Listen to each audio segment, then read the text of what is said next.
it's really a pleasure working with professionals who have such passion and such caring. And I want to get to our next panel because it's more innovation and some of the most important things that we do and talk about here, which are working with people with disabilities.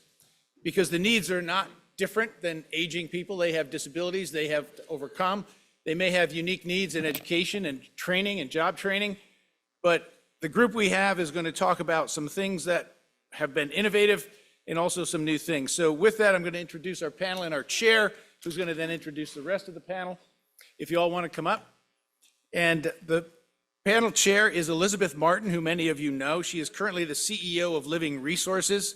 And Elizabeth guides her organization in supporting and empowering nearly 2,000 individuals with disabilities. She has championed an organizational culture that fosters passion, change, and innovation. Her advocacy efforts know no bounds, fueled by her passion and knowledge. Prior to Living Resources, which she joined in the midst of the pandemic, Elizabeth was CEO of Consumer Directed Choices, so her background in care and long-term care is extensive. And with that, Elizabeth. Thank you, everyone. So yeah, we're going to be, the title of our session is, Disability Services from Housing to Healthcare. This is really about accessing services, accessing houses, how to make it work. And we're going to be highlighting, not exclusively talking about, but highlighting an issue that's actually starting to emerge as a growing trend, which is the aging population for people who have intellectual and developmental disabilities. I will be referring to them as IDD, just so that it's a mouthful, so it's a lot easier to say IDD. It was only about a few decades ago that we warehoused people with IDD. They were in warehouses, that's what we did, and they tended to die early, and so then we deinstitutionalized them, which is great. And typically the options were you're either going to be in a licensed group home, staffed 24/7, or you're living with family. Those were usually the two options. So now there's a lot of people that have been living with family, and now we're 40 years beyond that, and those family members, those individuals with IDD, they're getting older. And a lot of family members are like, okay, now what? What do I do? A lot of individuals are developing age-related conditions that we never noticed before because they were in warehouses and dying young. People with Down syndromes, we never knew this. I think it's about half develop early onset Alzheimer's. Who knew? Because they were dying beforehand. Now they're living older.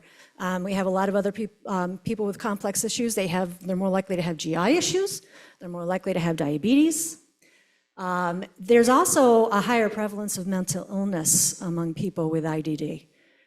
It is a prevalence the prevalence numbers are a little back and forth, but as much as 40% of people with IDD have a co-occurring mental illness.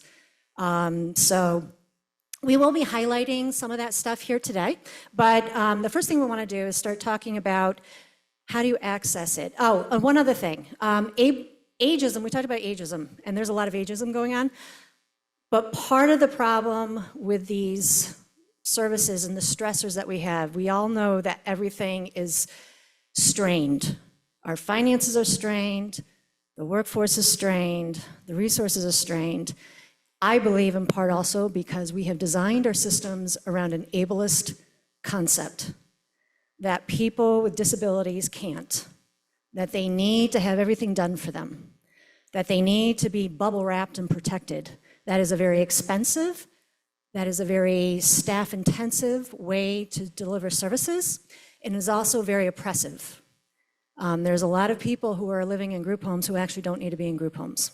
And we need to start changing our mindset. There's a lot of people with disabilities who are not working. Adults with disabilities, we should have the expectation that they are going to work. You're going to have a job. And we have to change our mindset with that. So I believe because if somebody's living as independently as possible, they're independent. Main thing, they're happier, as we all talked about, happier, healthier. They're paying taxpayers.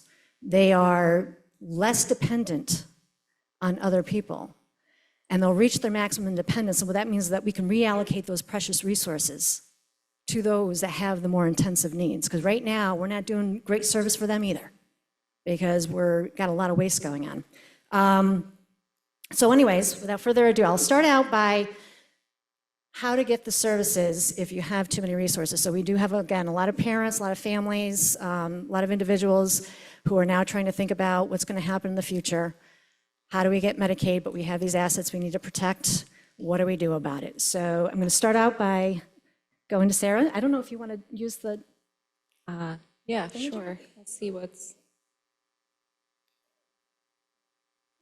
Hi, everybody. So individuals with disabilities, intellectual or developmental disabilities, as well as other disabilities, they utilize a variety of public benefits in order to access the supports and services that they need to live as independently as possible, to be able to be active members of their community, right? To be able to work, pursue employment, right? And some of these benefits are what we call means tested, right? So it means that the person can only be eligible for these services if their income and assets are below a certain level, right? And then we have some benefits that someone would be entitled to, right, based on certain qualifying factors. These are what I refer to as the earned benefits, right? Typically, no amount of money you have is going to cause you to lose these benefits. And Medicaid is really going to be the primary support, that primary benefit that an older adult, parent caring for a child with a disability is concerned about keeping in place, right? Anybody in the room who's a parent of a child with a disability knows how difficult it was to string together this group of benefits that are going to be able to support individuals. And these programs provide access to a variety of things that support everything from their health care to their housing needs, right? And we also have supplemental security income benefits. This is a program that's going to help provide cash payments to an individual who's generally extremely low income, was not able to work or has not been able to work, right? And a lot of the times people's Medicaid is linked to that eligibility, right? So $1 of SSI is going to get you eligible for Medicaid. And we're going to talk a little bit about how, if you are able to work and earn enough money, how you can still keep those Medicaid benefits, because that's actually a wonderful thing, right? And that's not to be confused with Social Security disability income, which is where you have somebody who's actually been able to work and earn some work credits so that they're able to have money coming in each month from the time that they did work and be able to support their housing needs, often access Medicare benefits as well after they've had that for a period of time. But many individuals are still going to need that Medicaid component, right, for the other services, the waiver programs, service coordination, everything from day hab, residential programs, and beyond, right? So it can be very challenging for people to be able to not only qualify for these benefits, but maintain ongoing eligibility, right? As a person just getting Medicaid services, they're going to be subject to these standard Medicaid income and asset limits. If somebody's in a residential facility, they might have slightly higher income limits. These are going to vary from person to person, right? If someone is, let's say, receiving Social Security disability income and their income is too high for Medicaid, they're able to keep that Medicaid benefit by using a spend down program, right? Or if they're able to work enough where they're actually earning income and they're concerned about losing Medicaid benefit, we have the Medicaid buy-in program. Show of hands, who's familiar with the Medicaid buy-in program? So this is a program for working people with disabilities who are under the age of 65. And it allows a person to keep significantly more income and used to be more assets, but now we're aligned with the standard asset limit, and allows someone to work more, earn more, and not have to worry about losing that vital Medicaid health benefit. And with SSI, a person receiving SSI, they're always going to have to keep their assets below that $2,000 limit, right? So even though they have Medicaid, if you have $1 of SSI, you're subject to those SSI resources. And you're able to work in some cases and earn some money. And for those individuals, as long as they're staying below substantial gainful activity, they're going to be able to keep SSI. It might affect their cash payment. There's a variety of services and easements that allow people to earn more. I could talk about this all day, but I don't have enough time. Look into other programs on people with disabilities are working. But if someone is able to work beyond the ability to receive SSI, we can still keep Medicaid by using the Medicaid buy-in program. And we use a variety of different tools to help people be able to continue to qualify for these benefits and also provide additional financial means to be able to support their ability to improve their quality of life, right? Supplement these benefits. As we know, the agencies, and we've heard this all day, they're constantly being forced to do more with less, right? And we have an exponentially growing aging population.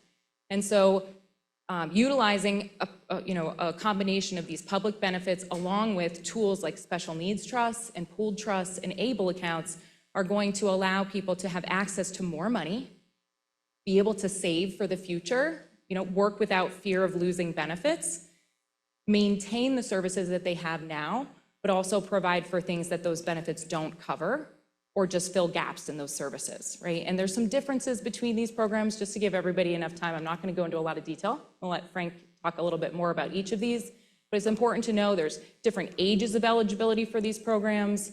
Special needs trust and pooled trust, there's no limit to how much you can put into these accounts and how much you can protect. They can protect both income and assets of a person's own money, as well as a parent who wants to leave funds to a loved one without jeopardizing benefits. ABLE accounts have a little bit of a limit on how much you can put into them, but it's going to give that person direct access to that money, some financial flexibility, some financial freedom, right? These are people who are constantly being told they can't have money that's theirs, that they're entitled to, right? So using these programs, we can help protect benefits and we can enhance benefits, right? And goal here is always going to ultimately be to improve a person's quality of life, right? Let them receive care in the comfort of their own home, choose where they want to live, be in the least restrictive environment, work without fear of losing benefits, be able to save for their future and not have to live impoverished in order to qualify for these vital services that are so important to their ability to live a rich, full life.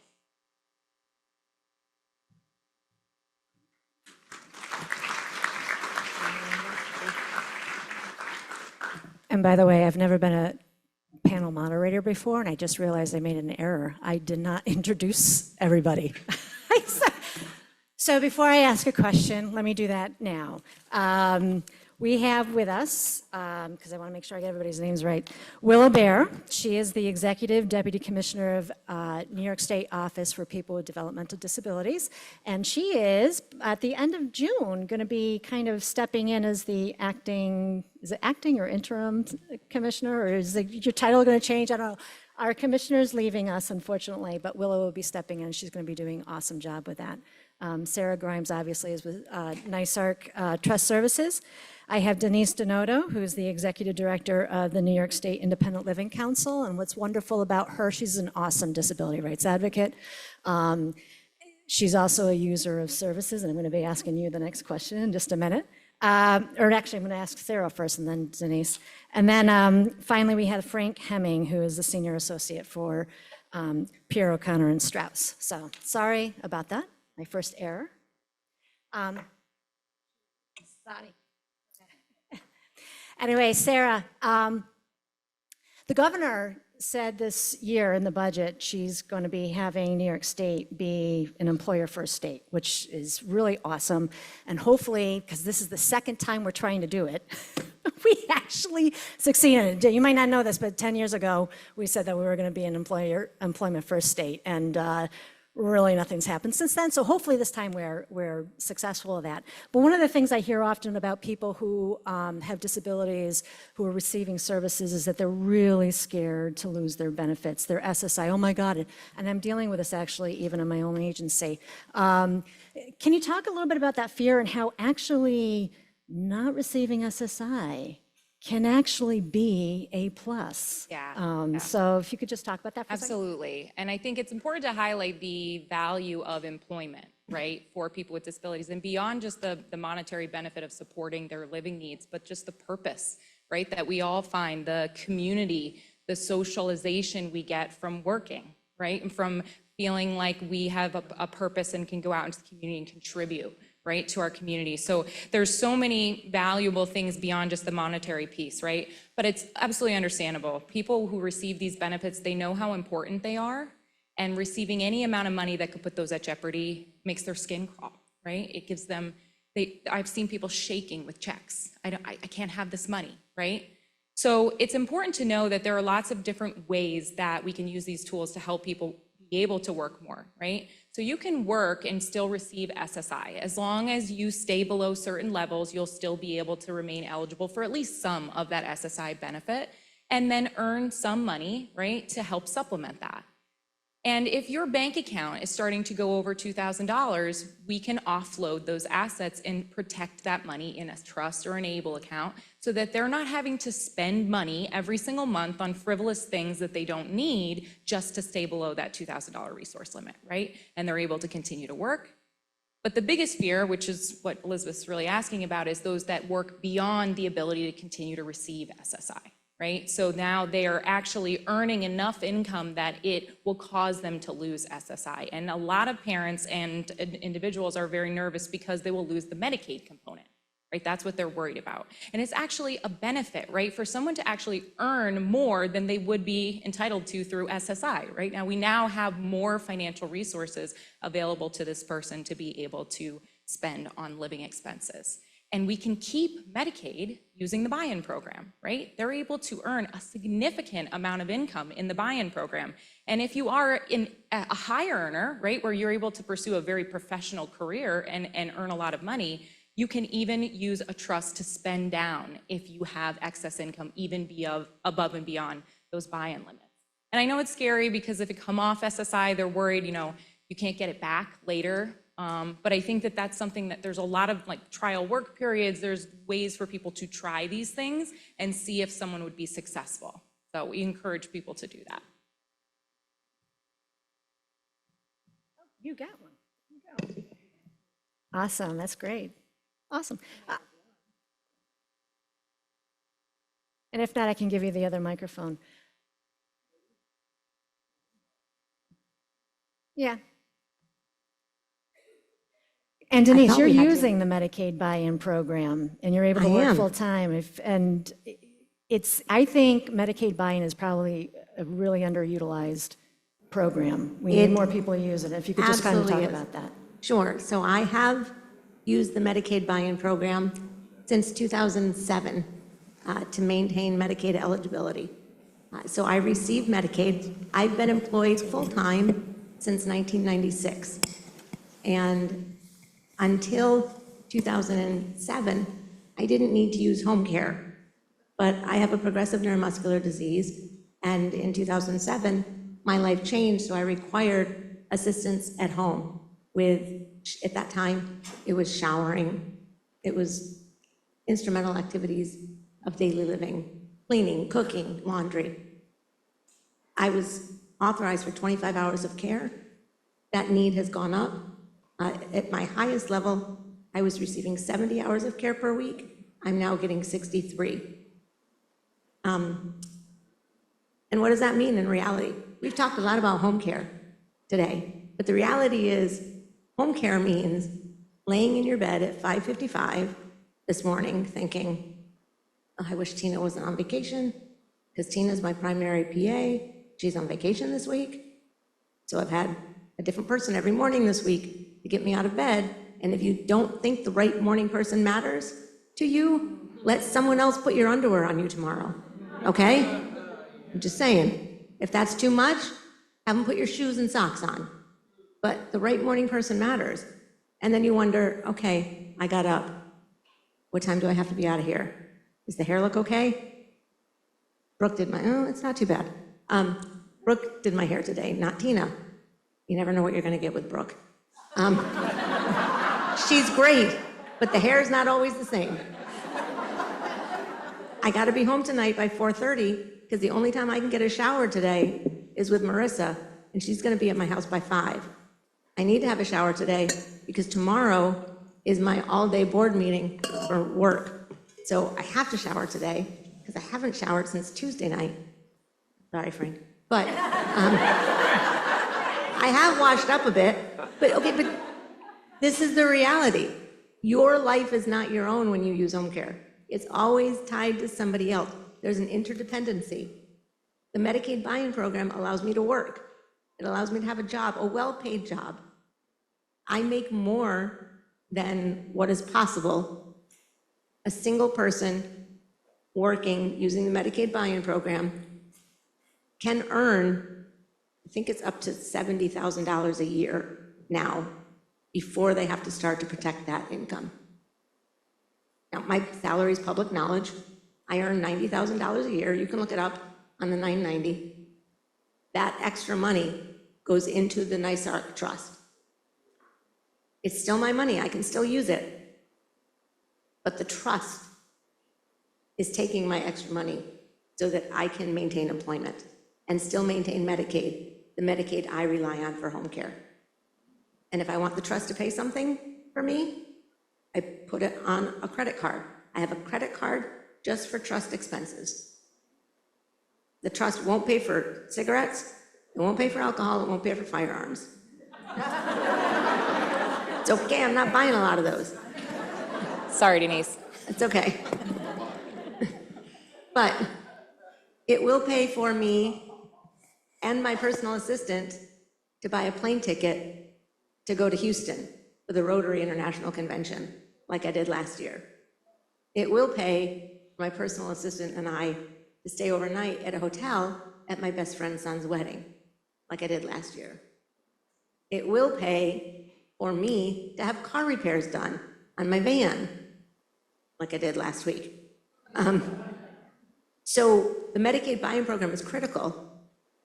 And I learned about the Medicaid buy-in because of a counselor at an independent living center. Independent living centers are our best kept secrets. Independent living centers are community-based organizations that are run by people with disabilities to help people with disabilities live independently. And for elders who don't think they are people with disabilities, guess what? They are, and they're entitled to these services and supports that can be found at the independent living centers. New York State Independent Living Centers also have a program called the Trade Closet. It is a loan closet made of durable medical equipment that is available for community members to try. If you need a wheelchair, if your mom needs a wheelchair, you can contact your local trade closet at an independent living center and find out if they have one for you to try. One of my friends, Harriet, called me 2 weeks ago and said, what do? I think I need a wheelchair, but I'm scared to try one. And I said, have you contacted the Southern Adirondack Independent Living Center? They may have one you can try. She sent me a text just 5 minutes ago saying, I took this home. They told me I could keep it for free. It's a life changer. She can now leave her apartment and go play bingo in the community room without worrying about falling on the way over there. These are the things that help people stay independent. If you're a working age person with a disability, the Medicaid buy-in system is crucial for independence. Combined with CDPAP and home care assistance, it's what makes it possible for me to live. Now, I don't want you to think that I'm just like every other person with a disability in New York State. I'm not, I'm an outlier. When you look at the statistics of disability in New York State, we have a long way to go. However, it's possible, and these resources are available for others, and you as key players in the community need to know about them, which is why we're all here, harping on CDPAP and Medicaid and the trust and the independent living program. Did I answer the question, Elizabeth?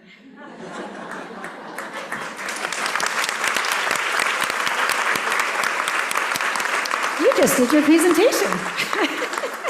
No, and that's great, because that's a really, couple important concepts is the independent living centers are a wholly underutilized resource for people, so do not forget about those for people with any disability, but also people with IDD, families who have people with IDD. They're a wonderful resource that can also, kind of like the SOFA funds, help mitigate some of the Medicaid costs. So we should do that. The other thing is Medicaid buy-in program. Denise, between all the system's ableist, the benefits are ableist, but there are patches, call them Band-Aids, like the trusts and everything else, that sort of mitigate some of that. And if you navigate it well, you can get freedom. Denise has found that. And she's an outlier, but she shouldn't be. We need to make it so that everybody is living the life that Denise is living who have disabilities. So it is possible even if you have an IDD. So Frank, I just was thinking that you could just talk a little bit about, a little bit more about some of the trusts for people, if you want to quickly go through that. I think so. Thank you. I don't think I'm going to use this, but I'm going to have it just in case. All right. So, while it's fantastic what NYSARC does, let's just clarify, because Denise can have an increased amount of income, right? She can buy her cigarettes, her alcohol, and her firearms herself. She doesn't have to ask the trust to do that. So I was going to say, so if you were thinking that the buy-in program wasn't for you because you wanted to buy cigarettes, alcohol, and firearms, you could just use your own money to do that. So. So I'm going to be brief because I think, Denise's story and people that do the work that Sarah does, that Willow does, like, they can say so much more about this topic than I typically can. When I present at conferences like this, I typically do the Medicaid piece. And this year they said, well, let's do some disability work. So the biggest thing that I hear as the planner about people that come to us that have a loved one that have IDD is, well, I wasn't sure if I wanted to leave anything to my child, to my grandchild, to the person in my life who has the disability. And I think the biggest misconception that we try to change is that you can leave things to people, you just have to make sure that it's get left in the right way. Or if something unexpected happens, that there are no options and that you have to just spend down the money to get back on their programs. So we use trusts, like we're estate planners, we love trusts, we love all kinds of trusts, and we use them for all different reasons. So one of the ones in our toolbox that we use right often when we have an unexpected like lump sum or an unexpected inheritance is something called the First Party Supplemental Needs Trust. It's created typically by the individual, but it also can be created by parent, grandparent, guardian, or a court. And the wonderful advantage of having a first party trust is the funds go into that trust. They sit there for that individual's lifetime. They're managed by a trustee of the maker of the trust's choosing. And then those things can be used for that disabled person for their lifetime to supplement the other governmental benefits that they're already receiving. The downside of the first party trust, because as wonderful as they are and as much as the services that it allows people to continue to get are, fantastic. The downside of the first party trust is when the individual who's receiving the benefits passes away, there are payback provisions in that trust. So all that money that was sitting in that trust has to get repaid to Medicaid, right, or Social Security, those kinds of things. The funds don't get like distributed back out to the other family members or wherever else like that individual might have wanted those funds to go. So while we love first party trusts because of all the things that they allow that individual to do for their lifetime, right, you don't really want to set up your loved one to have to resort to a first party trust if you don't have to, because there are other options. So one of the other options that we have that we would prefer to use if we could is something called a third party supplemental needs trust. So in a first party trust, you have the individual who's getting the services, it's their funds going into that trust. But because it's their money, that's why there's payback provisions to it. When a third party trust, it's a trust created by somebody else. So this could be the parent, it could be the grandparent, it could be siblings, it could be friends, it could be anybody. They could set up this trust for the benefit of that beneficiary. They put in their own funds, not the beneficiaries, their own, right? And then when that trust is created, the funds flow in there. And then that beneficiary still can receive their government benefits, whether it's SSI, Medicaid, both, whatever. But here's the big win here. When that beneficiary passes and they had a third party trust, well, now there's no payback. Now that money goes wherever the maker of that trust wanted. So it can go to the other children, it can go to grandchildren, it can go to, if the disabled person has children, right? So we don't just hand the money back to the state, right? It goes where we want it to go or where the family wanted it to go. And it's such a better thing to just talk to people about of saying, well, not only can we preserve the benefits, but if your child doesn't wind up using all those funds, we can make sure it goes where you would have wanted it to go else, at a different time. So it just gives a lot more opportunity and a lot more flexibility and I think a lot more comfortability for that family to just put a plan together. Because the worst thing that we hear all the time, again, like I said, is, well, I'm not going to leave them anything. I'm going to let their siblings take care of them, or I'm going to let their spouse take care of them. And we don't like that plan. That's a plan that's setting up to fail. So let's not plan for that. Let's make a much better, well thought out plan.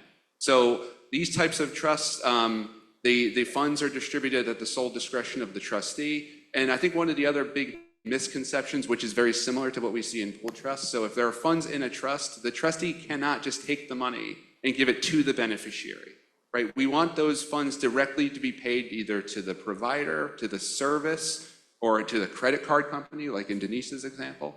So the funds can be used for the beneficiary, but we don't want the funds going directly to the beneficiary. We're lawyers, right? There's been a lot of us up here. We love wills, we love trusts, right? But if you're somebody who's doing a plan, or you know somebody who needs to, if they say, well, I want to set up my will to take care of someone, that's also fraught with problems. Because unfortunately, if you do planning through a will, you're essentially having the court involved for the lifetime of that trust. And as much as we like court, because we get paid when we go to court, right? Don't send us more to court when you don't have to. That doesn't put anybody else in a good position either.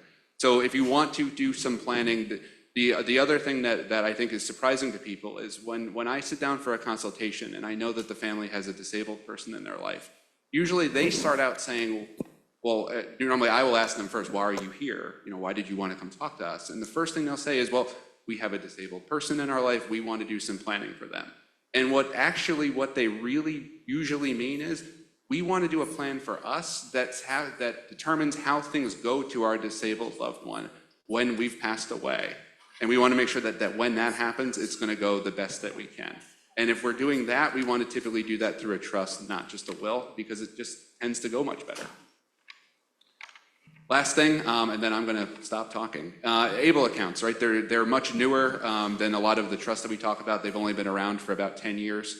The big thing with ABLE accounts that I think, again, is a misconception, or I think a lot of people look at it of, should I have an ABLE account or should I have a trust? And I think the right answer really is, well, why can't you have both? Let's put the plan together to have both, as long as it makes sense. Because one of the biggest difference between a trust and an ABLE account is, well, who has access and control of the money? With an ABLE account, typically it's the disabled person, right? It's that person having some money at their own disposal that they can use for themselves as long as they're using it on a qualified expense. Some differences would be you can only make a certain amount of contributions to an ABLE account. So currently you can only put $18,000 a year into it, where a trust you can put pretty much an unlimited amount. So there is a little bit of context there that is slightly different. With ABLE accounts, you also have to have a person who became disabled prior to age 26. Although I did read, while I was doing some research for this panel, that's going to increase to 46, I believe, next year. 2026, okay, so a year and a half, sorry. But we'll certainly be able to. Yeah, so if people couldn't hear that, so another 6 million? 6 million more people now can qualify for ABLE accounts once they up that eligibility age up to 46 from 26. So, like, how good is that, right? It's just a tool that we can put in the toolbox, but just like the first party trust, you don't want to usually solely commit to an ABLE account because, again, there are payback provisions in this one. So again, if it's money that can be used by that beneficiary during their lifetime that they can access and they can control and they can make good decisions with, there's no reason not to have one. But rather than put all the funds there, like, let's maybe see if we can put together a better plan and not give everything back to the state later. That's it.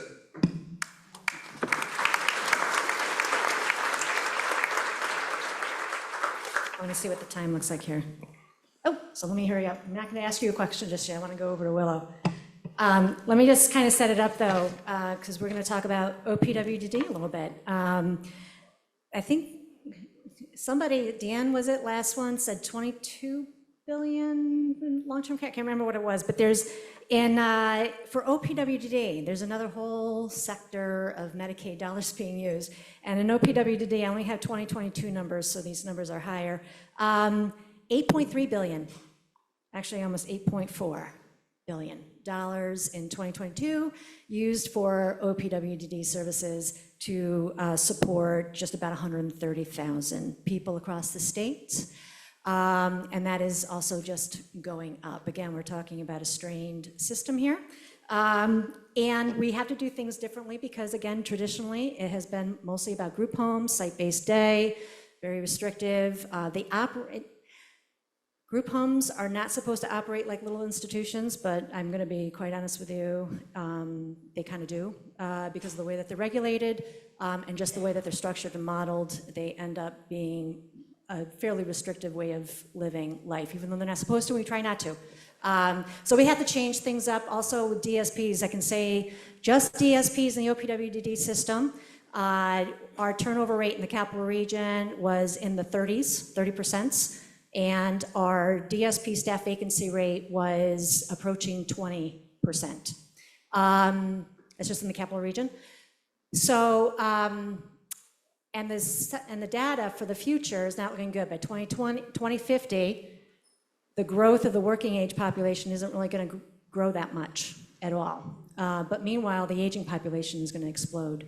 And so we have a math problem there. So we have to do things differently. And so Willow is going to overview a little bit of what OPWDD does, as well as a couple of initiatives that we're doing to try and transform the system. So I have to give you the clicker. And the mic. Hello. That was quite the introduction. And there's been a lot of shade thrown at the state today, and I now am the guy that stands between you and happy hour. So I'm going to try to go kind of quickly.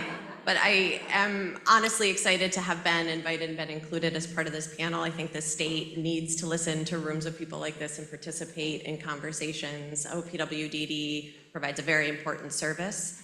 So I'm excited to talk a little bit about some of the new things that we've been doing and to have, have engaged in more of that discussion in terms of how that intersects with New Yorkers aging.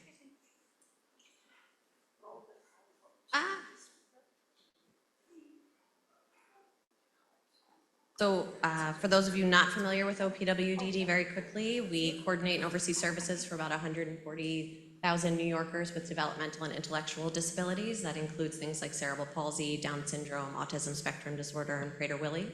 We provide those services through a network of both state-operated long-term care and supports through state employees, as well as through a network of about 500 non-for-profit agencies that we license and regulate that provide a spectrum of services statewide.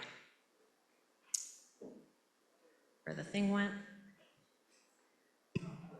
We are a system that has transformed significantly in the last 50 years or so, since the closing of the infamous Willowbrook State School, to what we now strive to be as a really integrated community-based system of care for people. But we, even at the state, recognize that we have a long way to go and a lot of work to continue to do and growth that needs to occur. And conversations like this are really important to that. In terms of residential services, which is what comes up the most, OPWDD provides a continuum of residential services to really try to meet people with disabilities where they are and to match the level of need that they have. So that includes a range of services that start from a simple housing subsidy, which is basically rental assistance for someone who has a disability but makes a low income and needs additional assistance to remain independent in their own apartment. And on the other end of the spectrum is a 24/7 skilled nursing equivalent for people who need much more comprehensive care. That range of services is something we talk about all the day, every day, about needing to work on and innovate. So if the slides worked, they're in there. You're in your program somewhere. It's not important. I was just going to talk about a couple of new initiatives. The first one is our supportive residential housing grant program. The state leveraged some one-time ARPA funds to invest pilot projects with our really innovative and brilliant nonprofit partners to build pilots to demonstrate essentially how people could live more independently through the use of things like artificial intelligence, technology, smart home technology, and training. So through the community of practice with the implement of those pilot projects, we're really hopeful that we'll learn some new ways that we can permanentize and make available to people statewide. And Elizabeth is working on one of those projects currently. Home Enabling Supports is the second initiative I wanted to highlight. So this is a new Medicaid waiver service that CMS approved for New York State this year. We are working on building it out. It's very exciting. It's essentially the use of Medicaid funding for technology and technology services to allow people to maintain integrated, independent living in their own apartments or their family homes through the use of technology. This is things like two-way communication, some of the motion censoring we saw earlier, remote monitoring, things like that. It'll just be one more tool in the toolbox for us in terms of our waiver services. And the last thing I wanted to highlight is the supported decision-making. We have done a lot of work in the last few years. It was a real collaborative project between the executive and the legislature to make facilitated supported decision-making available in New York State. Kathy Hochul signed the supported decision-making bill, which is Mental Hygiene Law, Article 82, in the summer of 2022 to make supported decision-making available in New York. So for those of you not familiar with this concept, I encourage you to take a look at it. It essentially builds what would otherwise be an informal arrangement. You or I might ask our spouse or our children or our friends for advice and feedback before we make a major decision. People with disabilities do the same thing. So the supported decision-making agreement would sort of formalize the relationship that somebody wants to have with someone to help them make those decisions. So I could say that I trust my brother, I love his insight, I trust that he can help me make decisions about where I bank and if I sign a lease somewhere, but that I maybe don't want my brother to help me make decisions about who I have romantic relationships with. And we can formalize that in an agreement. So this is available to many populations in New York, not just the IDD space. But we at OPWDD are in the middle of a 3-year pilot project to really learn for our population what works best in terms of facilitating those agreements so that we can make that available statewide as well.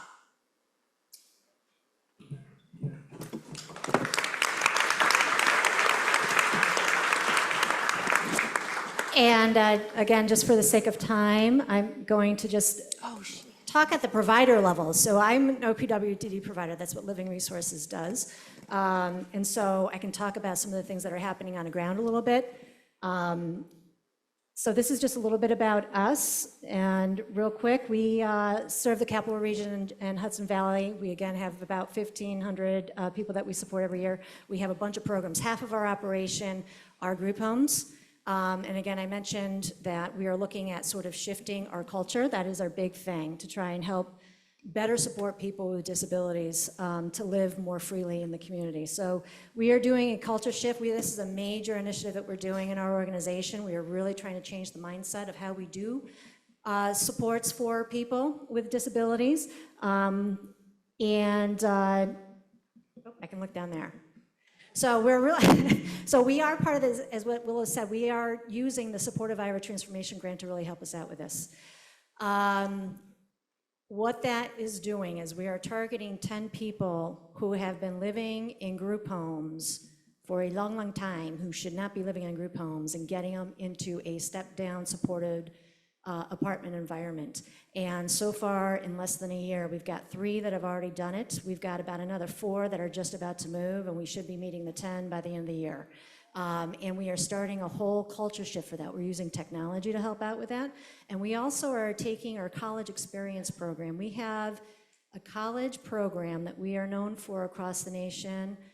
It was housed in St. Rose, but will be now with Russell Sage, thank God. They're wonderful. And what this does is I consider it a group home diversion program. It has young adults with IDD who want to live independently, and rather than, you know, in the past, going into a group home or something that was a certified setting, we are putting them in a campus environment. We are intensely teaching them independent living skills, because quite often there is the presumption that they can't, so they weren't brought up with this stuff.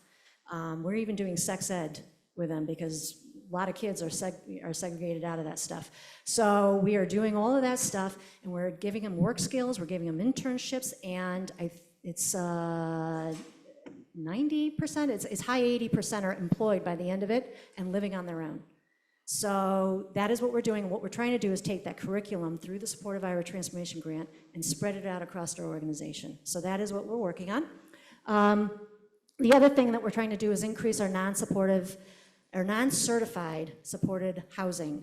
So rather than the group homes, there's a lot of people I mentioned in our group homes that do not need to be in our group homes. I believe in that. Some of them, it's because it's their mental illness, not their IDD. So we are really looking at trying to get innovative and understand that we're not the experts in everything. So we are actually in the process of partnering with another OPWDD entity as well as an OMH, an Office of Mental Health Agency, to design a housing program, non-certified housing program for people with mental illness that had previously been stuck in group homes. I'm hoping the ground's breaking next year on that one. And then we are adopting a technology-first approach. We have all, in my, not all of us in our organization, but we have a tech champion group in my organization. We have been certified in tech-first concepts. Basically, it's the idea that if somebody with a disability comes to us and has support needs, the first thing we do is we think about what's the tech that can be used to help them live and do this on their own rather than bringing in the human supports. We are in the process of incorporating that into our policies and procedures and our practices. The Supportive IRA Transformation Grant is also helping us with that because, again, a lot of the apartments that we are building up right now have that tech that we are doing. So that is some of the stuff that we are doing. Again, we're trying to do a whole mind shift, and it'll take some time. But oh, and the other thing, just we didn't really get into this, but our housing inventory for those that do have intensive support needs is not really great, and so we are on a effort to slowly replace those with more accessible housing. That will take a long time, but so those are some of the things that we're doing.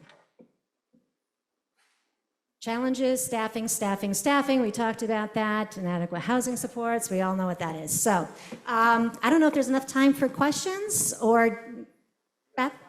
5 minutes. Okay. Go ahead. Hi. Behind. Sorry. It's okay. Hi. My question is for the Deputy Commissioner of OPWDD.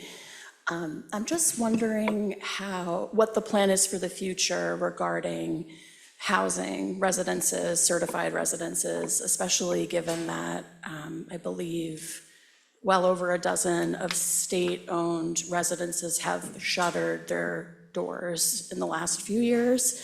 And that's given the fact that, you know, I think only OPWDD has the statistics for the wait lists for people that are waiting to get into those places that the state is then closing. So I'm wondering if you could speak a little bit to that and about the future planning regarding certified sites that are still needed very much by people with intellectual and developmental disabilities. Thank you. Sure, that's a really important question. And in the 2 minutes, I don't know that I can address it fully, but we can certainly connect afterwards as well. So again, housing, we provide a whole host of services. It always comes back to housing and residential services, which makes sense. Where someone lives is the most important thing that they're gonna right to stay safe. There are state-operated homes that you referenced. There's also, you know, growing network of nonprofit programs. We've been doing a lot of work to collaborate with our sister agencies because what we've been finding is the clinical needs of individuals are growing. The diagnoses of autism spectrum disorders, for example, are growing. Our service system isn't one that's transitional like many other service systems. You tend to be diagnosed with a developmental disability as a young adult, and you don't lose that diagnosis. That's not something that you're habilitated out of. So as our service system grows exponentially, it's impossible to think that everyone is going to be served in a 24-hour care model for the rest of their lives, nor should they. We have a broad range of needs, and we, as you mentioned, have far too many people in certified housing that don't need it. So we're very focused on creating alternatives in the non-certified world so that people with higher skill sets can be supported with wraparound services to move out of certified housing and live in their own communities with those supports and remain safe and open up capacity in those homes where we do have the staffing. Staffing. I saw in the PowerPoint doing a ton of work around recruitment, around professionalizing direct support professionals as a career choice, advocating for additional funding. The governor put a lot of money this year in for COLAs for staff, right? It's never gonna be enough, but we do a lot of work and really trying to innovate how we recruit staff, how we work with BOCES programs and SUNY programs to start people on that track much earlier so that the homes that have been temporarily closed that you reference can be staffed and can be reopened, and we can create a lot more flow through the system.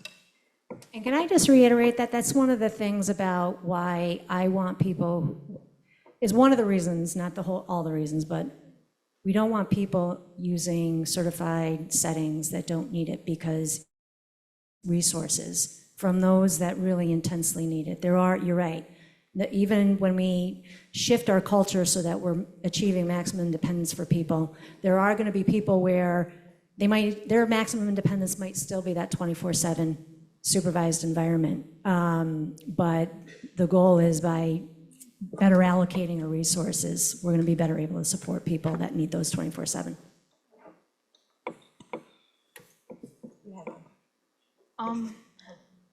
My name's Darlene McGraw. I don't really want to keep repeating what Denise said. I want to put Denise on the spotlight, though.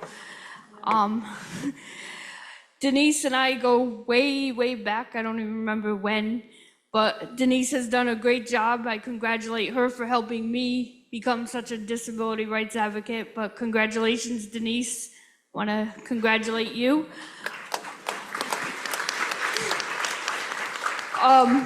I did want to bring to attention, if nobody's ever watched the movie Crip Camp, please watch that on YouTube. It's a little depressing at times, but it's also a great bring back from what we were to what we do have now, to appreciate some of what we do have now. Accessible and affordable housing is one topic that we didn't really get too much involved because we don't have as much of that. But how does having your money go into your trust from like getting your check? If you make $485 and that $200 that SSI counts, how does that money count from getting into your trust so that it doesn't affect your benefits and stuff? Could you explain that to people that might not understand? Thank you. Sure. So Darlene, I just want to clarify, are you referring to income above the the assets above $2,000? Okay. So how does the... Sure. Yeah, absolutely. So anytime a person has resources accruing in a bank account, they're able to offload those, right? Transfer them to a qualified supplemental needs trust, a pooled trust, or in some cases, if they're eligible, an ABLE account, right? And in some cases, if it's a small amount of money, maybe there's something they want or need, and spending it on that might be the most efficient way to reduce those funds. But when you do put them into a trust, right, taking that money out of your name and putting it into the trust makes it the property of that trust. And as Frank mentioned, that's what protects your benefits, right? That's what makes it no longer count.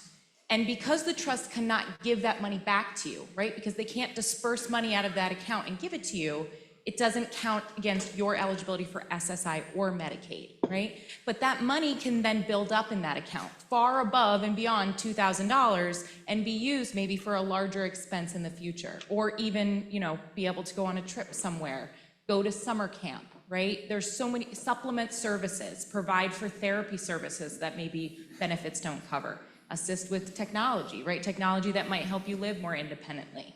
And in some cases, you know, just be able to be saved so that you can access it in the future when and if you need it for an emergency or just something that's going to improve your quality of life. Does that answer your question? Yes. I answered it for Wonderful, thank you. Take one more. But what, just one point, I know I usually don't have any good news, but in 2026, the program that Denise talked about, the Medicaid buy-in for working people with disabilities, until then, you age out of that when you turn 65. And then your spend down goes way up if you're still working, because that special higher income limit ends at 65. But in 2 years, right, 2026, they're lifting that age cap. So if you're working and a person who's disabled and continue to work after 65, you can continue using that enhanced earnings cap, and the amount you can earn and save are going way up. So that's one good thing we could look forward to, along with the ABLE changes. Okay, I think we have one more question up here in the front. We'll take one more and then we will do our raffle.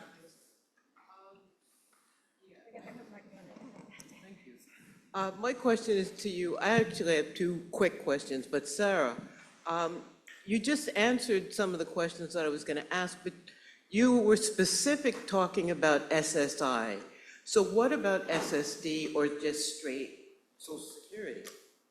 Sure. Does that still apply to what you were saying? Sure. So if you earn money through Social Security retirement or Social Security disability, right? You're able to utilize a trust if that amount of money you get exceeds the Medicaid level, right? You can offload income to put it into a trust to protect your eligibility for Medicaid in those cases as well, right? And that's sheltering your income as opposed to your assets, right? Money that you earn and then builds up in your bank account, right? So if you, for example, get Social Security disability, but it's not above the Medicaid level, right? But you do have, you know, your basic needs are being met and your money is being built up in a bank account, then you do want to still protect that Medicaid asset level, right? So it can help for that too. Really, again, it's particularly with SSDI, it's only going to be if that SSDI is above that Medicaid limit, right? And then of course there's retirement as well, and then any other sources of income you might receive, right? So beyond just the retirement, we've got pensions that you might be eligible for. Retirement accounts, principal balance of your retirement account is going to be exempt from Medicaid as long as you're taking money out of it. But that money you take out of it counts as your income, right? So that can result in a higher income, which can result in the need to use a trust to access Medicaid, to spend down that income. But then that allows you to continue to have access to that money by using that money for non-medical expenses, helping you pay rent, maintain your living expenses, your utility bills, cost of food, to ensure that you can keep that hard-earned income, right, to use it to support your ability to live independently. Okay. So my second question is for you, Frank, and that was, can you create a trust for yourself? You can, as long as if it's a first-party trust like I talked about, if you got an inheritance and you needed to create a trust to protect your eligibility because you're already on benefits and wanted to keep them. If it's a first-party trust like that, you can create it for yourself, but you have to be under the age of 65. So if you're 65 or older, then typically you would have to go talk to Sarah at NYSARC or a similar organization to create a pooled trust because you've aged out of the ability to do the first-party trust. And it doesn't matter if you are still on disability? Or does it matter? I don't know. Or is it even I mean, relevant? if you're not receiving the benefits because like you're not disabled, then you would need the trust.